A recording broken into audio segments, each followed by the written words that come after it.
3 days after Emily Carter buried the only man who had truly loved her unconditionally, her husband asked for a divorce. There was no warning, no screaming match, no long emotional conversation in the kitchen at midnight. Just a stack of papers placed quietly on a dining table while the smell of funeral flowers still filled the apartment.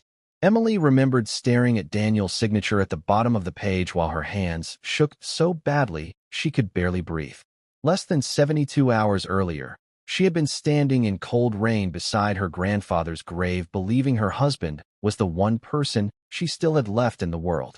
But grief has a strange way of revealing people. Sometimes the people closest to you are only loyal to the version of your life that benefits them. 2 months later, Daniel married Vanessa Reed, Emily's closest friend since childhood. The same Vanessa who sat beside her at the funeral. The same Vanessa who held her while she cried herself to sleep after Arthur Bennett died. The same Vanessa who promised her over and over again that she would never abandon her. By the time Emily saw the wedding photographs online, the betrayal had already become the talk of their small Ohio town. People whispered about it in grocery stores, at gas stations, even inside church parking lots after Sunday service. Some blamed Daniel. Some blamed Vanessa. But almost everyone quietly agreed on one thing. Emily Carter had lost everything. Her husband was gone. Her best friend was gone. And the only family member she had left was buried beneath 6 feet of wet earth beside an old maple tree. What nobody knew was that Arthur Bennett had spent 40 years hiding a secret large enough to destroy every single person who betrayed his granddaughter. For most of his life, Arthur looked like a man the world had forgotten. He drove a rusty pickup truck with peeling paint on the doors. He lived alone in a tiny farmhouse outside town where the roof leaked every winter and the porch creaked under your feet. His clothes were old. His boots were worn down. The local diner waitress used to refill his coffee out of pity because she assumed he couldn't afford another cup. Daniel certainly believed that. In fact, Daniel used to laugh whenever Emily insisted on helping her grandfather fix things around the house.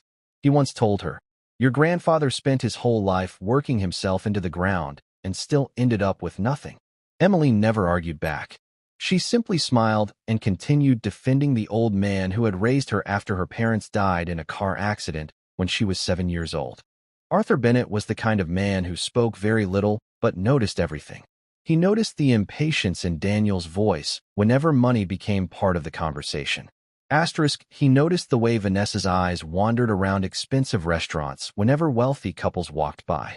He noticed how differently people treated him after deciding he was poor. And over time, Arthur began understanding something most people never realize until it is too late. The quickest way to discover someone's true character is to let them believe you have nothing they can gain from you. The morning after the funeral, Emily sat alone inside her apartment staring at old family photographs spread across the floor. There was one picture she could not stop looking at. She was 9 years old in it, sitting beside Arthur on a fishing dock with missing front teeth and tangled hair, while Arthur smiled proudly beside her, holding a tiny bluegill fish they had caught together. She remembered that day clearly because Arthur had told her something she never forgot. He said, "Money changes people long before they ever touch it." At the time she thought he meant greed.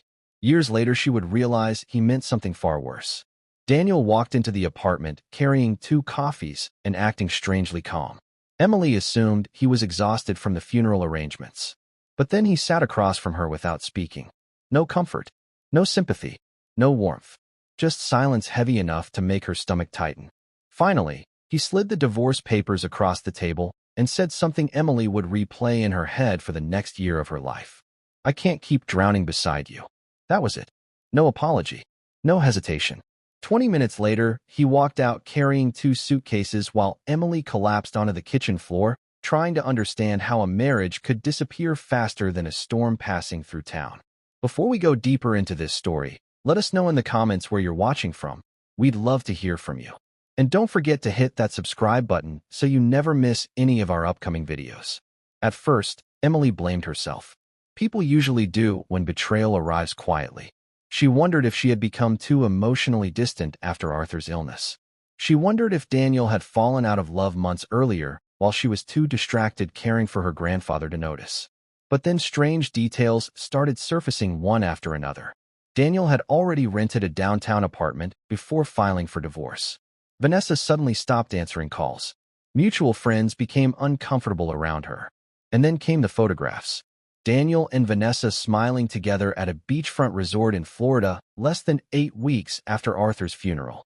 Emily stared at those images late into the night, feeling something inside her slowly harden. Not anger, not even hatred, just disbelief. The kind that leaves you numb. What happened next would shock the entire town. Because exactly 91 days after Arthur Bennett died, a black luxury car pulled into the parking lot outside Emily's apartment building. A man in an expensive charcoal suit stepped out holding a leather briefcase and asked for Emily by name. She almost ignored him because she assumed he was another debt collector or insurance representative. Instead, the man introduced himself as Martin Graves, senior attorney for Bennett Holdings Incorporated. Emily had never heard those words before in her life. Bennett Holdings. The name meant nothing to her. But the moment she sat inside Martin's office, the entire reality she thought she understood began falling apart piece by piece. The first thing Martin placed on the table was a photograph. It showed Arthur Bennett standing beside a luxury high-rise building in Chicago sometime during the late 1980s. He wore a tailored suit Emily had never seen before. Standing around him were businessmen and investors shaking his hand. Emily immediately assumed there had been some mistake. Her grandfather hated cities. He barely spent money on himself. He fixed his own plumbing using duct tape because he refused to hire contractors. But then Martin opened a folder containing property records, investment accounts, company shares, oil royalties, and bank statements stretching back nearly 4 decades. Arthur Bennett was worth $18 million. Emily stopped breathing for a moment. Not because of the money, because suddenly every conversation she ever had with her grandfather carried a completely different meaning. Arthur Bennett was worth $18 million. And in that single moment inside Martin Graves' office, Emily Carter felt the ground beneath everything she believed in quietly shift. The man she had spent her entire life protecting from judgment, the man her husband mocked as useless, the man her best friend dismissed as irrelevant, was never who anyone thought he was. But what unsettled her even more than the number itself was what Martin revealed next. Arthur had structured everything in a way that prevented simple inheritance. Nothing could be accessed immediately. No funds could be touched. No property could be sold. Everything was locked behind conditions, timelines, and one final sealed instruction that could only be opened after 90 days. Emily sat there trying to process why her grandfather would design something so precise, so deliberate, almost as if he had anticipated the exact shape of the chaos that would follow his death. Outside that office, life continued as if nothing had changed, but for Emily, everything had already fractured. Daniel, however, reacted differently when he eventually learned what had been revealed. It did not take long for information in a small town to travel faster than truth. Within days, Daniel Carter, who had already finalized most of the divorce proceedings, began reaching out again. His tone had changed. His distance disappeared. The same man who once said he could not keep drowning beside her now spoke softly, carefully, as if every word had been rehearsed. He apologized for the divorce. He blamed stress. He blamed timing. He even spoke about grief, as though Arthur's death had affected him deeply. But Emily noticed something she had once ignored. Daniel was not returning because he missed her. He was returning because he had finally understood what he walked away from. Vanessa Reed's behavior shifted as well. The friendship that had once felt like family began to fracture under the weight of suspicion and ego. Daniel and Vanessa, once united in their certainty, started turning on each other. Arguments became frequent, then public, then uncontrollable. Vanessa accused Daniel of using her as a replacement until something better appeared. Daniel accused Vanessa of pushing him too quickly into decisions that destroyed his marriage. What had once looked like a perfect new beginning between them began collapsing into accusations and resentment. And in the middle of all this, Emily said almost nothing. She watched quietly as the two people who betrayed her began revealing what they were without her influence. It was no longer about her. It was about what they were always capable of becoming when consequences finally arrived. 90 days passed slowly, too slowly for Emily, who lived each day between disbelief and exhaustion. During that time, Martin Graves instructed her not to interfere with anything tied to Arthur's estate. No decisions, no contact with Daniel regarding finances, no public statements. Everything was on hold until the final document was opened. That document sat inside a sealed envelope in a secured vault, and according to Arthur's instructions, it would only be read in the presence of all legal parties. Daniel heard about this and immediately insisted on attending. Vanessa, equally anxious, demanded the same. Neither of them fully understood what they were stepping into, but both believed there might still be something left for them to claim. That belief alone was enough to bring them back into Emily's orbit, sitting once again at the edge of a life they had already abandoned. The day the envelope was finally opened, the atmosphere inside the attorney's office carried a weight that none of them spoke about. Daniel sat upright, trying to appear composed. Vanessa avoided eye contact with Emily entirely. Emily herself felt nothing close to anticipation. What she felt instead was fatigue, the kind that comes after too many emotional collapses in too short a time. Martin Graves broke the seal carefully, unfolded Arthur Bennett's final letter, and began reading aloud. The first lines were not about money. They were not about inheritance. They were about people. Arthur wrote that wealth does not change individuals. It reveals them faster than time ever could. He wrote that he had spent decades observing how easily respect disappears when someone is believed to have nothing. And then the letter shifted. Arthur explained that he had known about the growing distance in Emily's marriage long before she admitted it to herself. He had seen the signs in Daniel's behavior, the impatience, the resentment, the subtle shift in how he spoke about success and failure. He had also observed Vanessa's increasing presence in their lives, the way trust was being redirected in quiet, unnoticed ways. According to the letter, Arthur had arranged for private oversight of certain interactions after noticing patterns that concerned him deeply. What he discovered was not just betrayal after his death, but preparation for it before it even happened. And that realization changed everything that followed. What Arthur Bennett discovered was not just betrayal after his death, but preparation for it before it even happened. And that realization changed everything that followed. The room fell silent. For several seconds, nobody moved. The only sound was the faint hum of the air conditioning inside Martin Graves' office. Emily stared at the letter in Martin's hands, trying to understand what she had just heard. Daniel shifted slightly in his chair. Vanessa lowered her eyes toward the floor. Neither of them expected Arthur's words to reach this far into the future. Martin continued reading. Arthur wrote that approximately 8 months before his death, he began noticing conversations that seemed harmless on the surface but troubling when viewed together. Daniel had become increasingly interested in Arthur's finances. Not because Arthur appeared wealthy. Quite the opposite. Daniel seemed fascinated by what he considered Arthur's failures. He repeatedly questioned why the old man had worked so hard throughout his life, yet appeared to have so little to show for it. Arthur found the questions unusual. Most people simply assumed he was poor and moved on. Daniel, however, kept returning to the topic. Then there was Vanessa.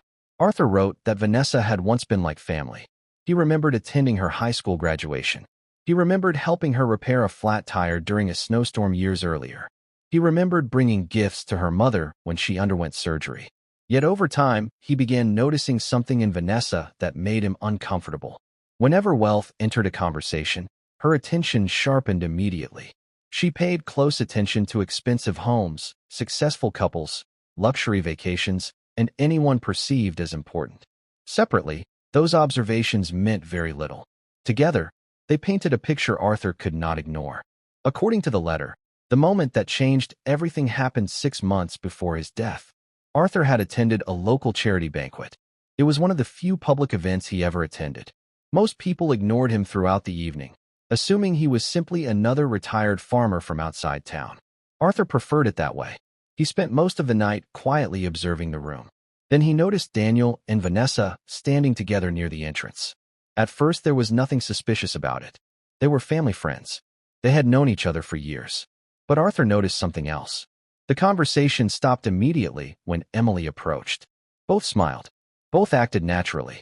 And yet something about the exchange felt rehearsed. Arthur admitted in his letter that he almost dismissed the feeling entirely. Almost. Weeks later, another incident occurred. Emily canceled dinner with Daniel because Arthur had experienced a minor health scare. She spent the evening helping him recover at the farmhouse. During that time, Daniel claimed he was attending a business networking event in Columbus. Arthur later discovered the event had been canceled days beforehand. At first he said nothing. He simply watched. And the more he watched, the more questions emerged.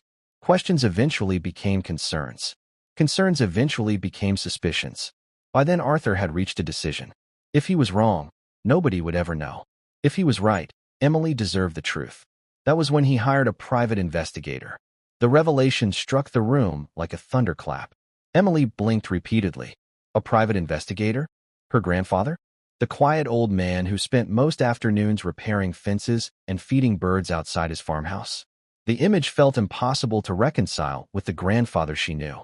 Yet Martin continued reading. Arthur wrote that the investigator spent months documenting patterns, meetings, messages, and timelines. The goal was not revenge. The goal was certainty. Arthur wanted facts, nothing more. What emerged from the investigation disturbed him deeply.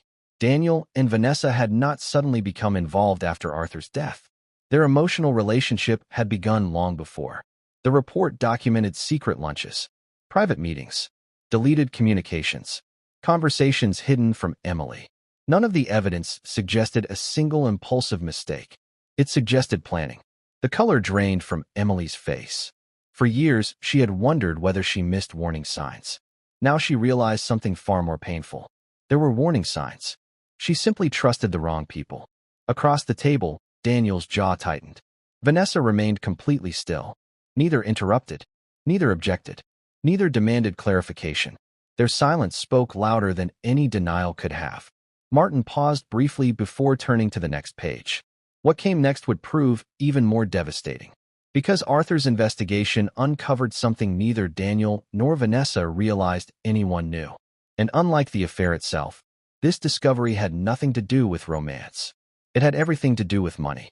Months before Arthur's death, Daniel had secretly contacted multiple financial institutions attempting to determine whether Arthur possessed hidden assets. He approached former business associates. He questioned neighbors. He even attempted to access public records connected to properties Arthur once owned decades earlier. At the time, Daniel believed nobody noticed. Arthur noticed. The investigator noticed. And now Emily was hearing every detail for the first time. Suddenly, Daniel's return after the inheritance announcement looked very different. His apologies, his flowers, his emotional messages, his promises, his regret. Every gesture began collapsing beneath the weight of a single possibility. What if Daniel never came back because he loved her? What if he came back because he thought he could still gain access to what Arthur left behind? And if that was true, how much of their marriage had been real in the first place? The answer to that question was waiting inside the remaining pages of Arthur Bennett's final letter. And before the afternoon was over, every person in that office would learn a truth that would permanently alter the course of their lives. The answer to that question was waiting inside the remaining pages of Arthur Bennett's final letter. And before the afternoon was over, every person in that office would learn a truth that would permanently alter the course of their lives. Martin Graves adjusted his glasses and continued reading. Arthur's handwriting remained steady throughout the letter. There was no bitterness in his words. No anger. No desire for revenge. What made the letter unsettling was how calm it was. Arthur wrote like a man describing weather patterns he had observed for years.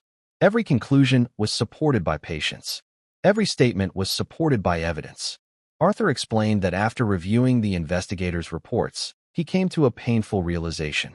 Emily had spent years building her life around people who valued what she could provide rather than who she was. Daniel valued stability when it benefited him. Vanessa valued friendship when it was convenient. Neither expected their choices to be examined closely. Neither expected consequences beyond Emily's heartbreak.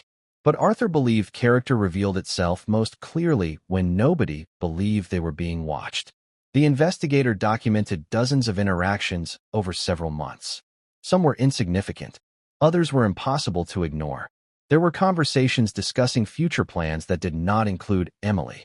There were messages suggesting Daniel had already emotionally detached from his marriage long before Arthur became seriously ill.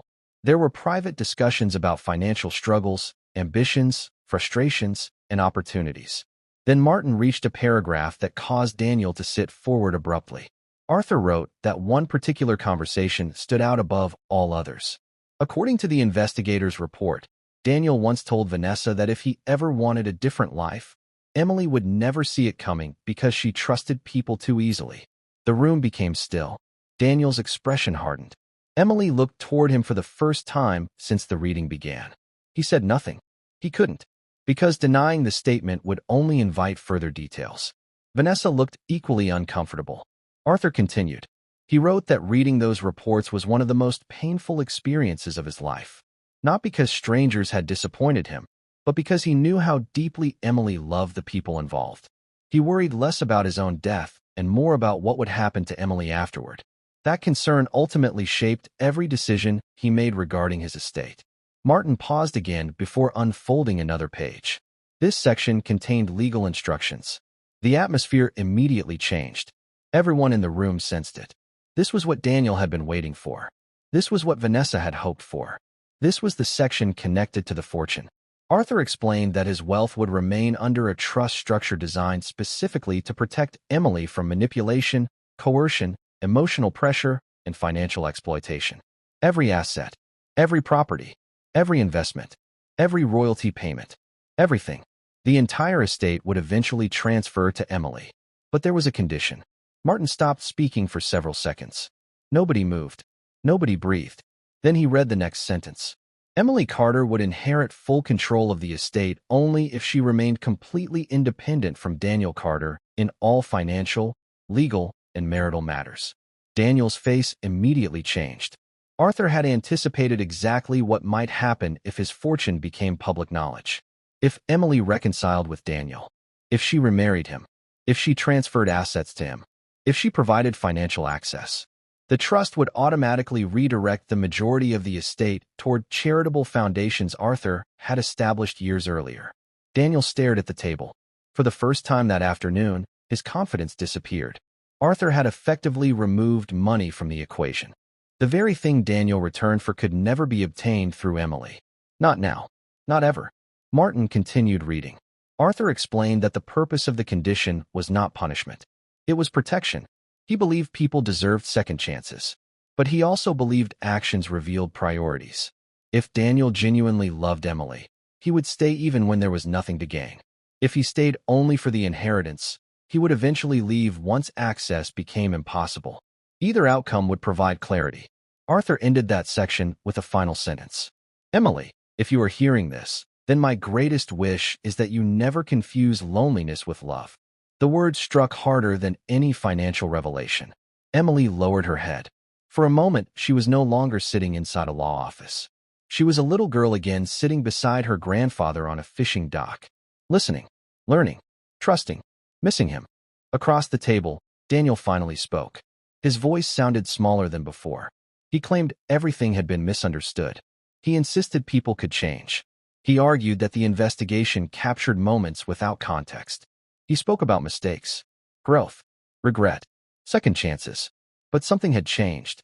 Not just for Emily. For everyone. The excuses that once sounded convincing now sounded desperate. Vanessa interrupted. What happened next surprised everyone. Years of resentment suddenly surfaced. She accused Daniel of chasing money. Daniel accused Vanessa of encouraging the affair. Vanessa accused him of abandoning Emily before Arthur's funeral. Daniel accused Vanessa of manipulating situations from the beginning. The argument escalated rapidly. Months of hidden frustration exploded into the open. Martin eventually ended the confrontation by asking both individuals to leave. For the first time since Arthur's death, Emily felt strangely calm. Not happy, not relieved, simply clear. The confusion that had haunted her for months finally began disappearing. Because clarity often arrives when illusions collapse. The weeks that followed transformed Emily's life. Not because she became wealthy, but because she stopped chasing answers from people who had already revealed themselves. She moved into Arthur's farmhouse. Most people expected her to sell it immediately. She refused. The old house contained memories money could never replace. Instead, she restored it, room by room, board by board, photograph by photograph. As she sorted through decades of Arthur's belongings, she discovered journals, letters, records, and personal reflections spanning nearly 40 years. Many contained lessons he never spoke aloud. Others documented acts of generosity nobody knew about. Scholarships, medical bills, mortgage payments for struggling families. quiet gifts given without recognition. The deeper Emily looked, the more she understood. Arthur never hid wealth because he feared losing money. He hid it because he wanted to see people clearly. And he had. Within 2 years, Emily established the Arthur Bennett Foundation. Its mission reflected the values Arthur spent his life practicing: humility, opportunity, dignity. Thousands of lives eventually benefited from programs funded through the estate. Meanwhile, Daniel's life moved in the opposite direction. The relationship with Vanessa collapsed completely. Friends distanced themselves. Business opportunities disappeared. His reputation suffered. Not because Arthur exposed him, because his own choices eventually caught up with him. Vanessa faced similar consequences. The friendship she traded for personal gain could never be recovered. The trust she once enjoyed disappeared. And for years afterward, people remembered her not for her successes, but for the decisions that destroyed relationships she once claimed to value. Yet the story was never truly about Daniel, or Vanessa, or even $18 million. It was about a grandfather who saw what others missed. A man everyone underestimated. A man who understood that character reveals itself slowly, then all at once. Years later, Emily visited Arthur's grave on a quiet autumn afternoon. The maple tree above him had grown larger. The wind moved gently through its branches. She placed fresh flowers beside the headstone and stood there silently, thinking about everything that had happened, thinking about everything he had protected her from, thinking about the final lesson he left behind. Because in the end, Arthur Bennett's greatest inheritance was never his fortune. It was the truth. And sometimes the truth is worth far more than $18 million. As Emily turned and walked away from the cemetery, she carried something she hadn't possessed in a very long time. Peace. The kind that comes when betrayal no longer controls your future. The kind that comes when you finally understand who truly belonged in your life. And the kind that comes when the people who underestimated you realize, far too late, exactly what they lost. I hope you enjoyed watching it as much as I enjoyed creating it. Like, subscribe, share, and comment on the lessons you've learned.